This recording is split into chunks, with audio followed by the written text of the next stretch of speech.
Is the carnivore diet healthy?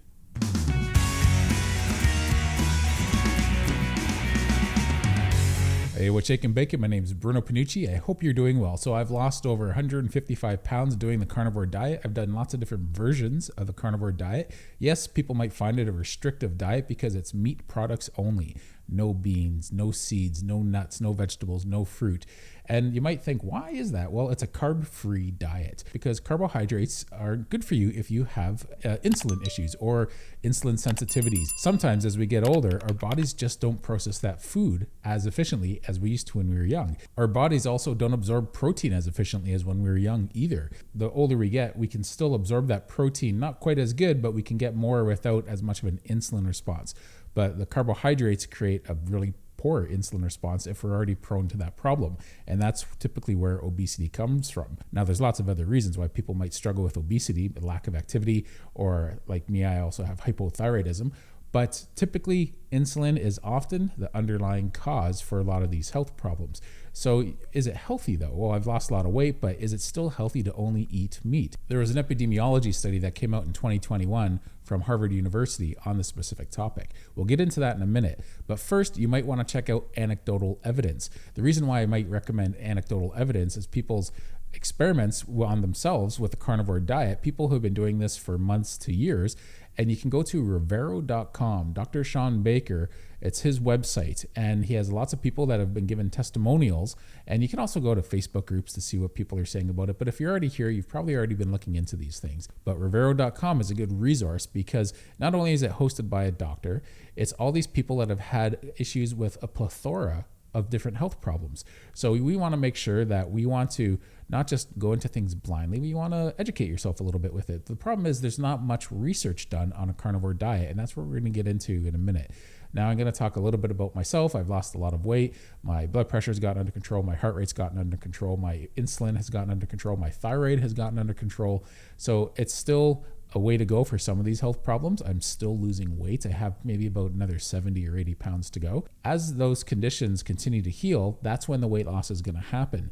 The weight loss doesn't happen first. The weight loss is a side effect of your body getting healthier. I've been doing this carnivore diet to get healthier. So yes, I feel it's a very healthy way of eating. If you have a sensitivity to carbohydrates and you are holding on to your weight, well, that means you have to cut out the carbohydrates. Everyone knows that. You need to lose weight, cut back on the breads and the pastas and the heavy carbs.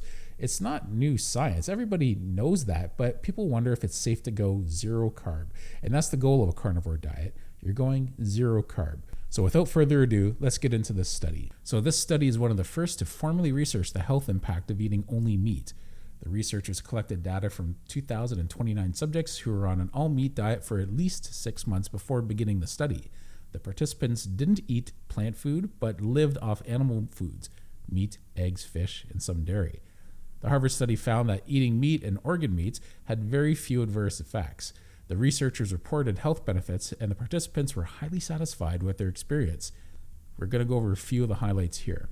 So keep in mind, Harvard University is kind of been well known for pushing vegetarian and veganism. So for them to do this study and actually by the end of this study turn around and say, actually, we're kind of surprised by these results and it's worth further investigation is what they said at the end of this study. But here's some of the good things. Only 5.5% of the participants had an adverse reaction to the diet, and this was mostly in the form of gastrointestinal problems. So that's probably diarrhea that they're leading towards because when you start a carnivore diet, it's not uncommon you get diarrhea. 95% of the participants said they had improved their overall health. Now, the next point, the study found that low-density lipoprotein, LDL, cholesterol was elevated amongst participants, but high-density lipoproteins, HDL, which is considered a healthy cholesterol, and triglyceride levels were in the optimal range. 32% of the participants said that the carnivore diet improved, and 61% said it resolved their hypertension. So we know now that LDL isn't the demon we all thought it was. For years, that was the big marker doctors used to see if you're at risk for heart disease. And it's one of many they can use, but it's not nearly the most accurate. We know now we're learning that fasting insulin is more of an issue. Having chronically high insulin is the major underlying issue for these health problems. And we want to make sure that our HDL to our triglyceride ratio is healthy. So we'll go over that in another video. So our next point, 93% of the participants experienced weight loss and 41% had completely resolved their weight issues. So that's substantial, because once your health gets in check, your weight loss gets in check, and then you're living a good life, and then you have more metabolic freedom. And some people might even go back to eating some of those fruits and vegetables that they wanted to before, because maybe they've learned to balance those things. I'm personally an abstainer. I can't do that. It just doesn't work for me. It's an all or nothing thing when it comes to carbohydrates for me. It's easy work for me to not have any. It's work for me to try and moderate one slice of pizza or a little bit of mashed potatoes or a little bit of ice cream or junk food. I just can't do it. I can do it for short windows at a time, but I just can't do it consistently. I've tried lots of different ways through the years. What you have to keep in mind with this study is the study was used on non-randomized sample of self-reporting participants.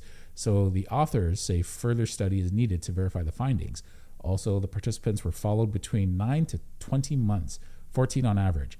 This isn't long enough to find out the long-term effects of an all-meat diet. So this is a study done to raise questions and correlations so that we can help look further into certain areas that we might want to research as time moves on. And that's where we start getting into controlled studies. And when we can start repeating these controlled studies and getting the results we want, or more importantly, trying to disprove our theories, then we know we're doing well. And once we have a wider database, and this will take decades, but once we have a wider database, then there's actually going to be some reliable science on a carnivore diet. So often when studies are done regarding meat, there's often carbohydrates in there. And we don't know how much of the complications in that study, good or bad, had to do with the carbohydrates. So this is one of the few studies that have been done on a strict meat-only diet. So here's the important thing we want to check out. The cause of insulin sensitivity is eating too many carbs. A low carbohydrate intake eliminates this. Carbs go into the bloodstream as glucose. The body secretes the hormone insulin, which moves the glucose out from the bloodstream and into the cells, where it is stored as fat. But when you're losing weight on a low-carb diet, such as a carnivore, you will improve insulin sensitivity. So once we cut out the fuel for the fire, then the fire can get under control. So when the fire is out of control, the insulin is like a fire extinguisher. And for example, I always had good blood sugar. I was approaching pre-diabetic high blood sugar years ago, and my doctor even said, well, you're approaching pre-diabetes.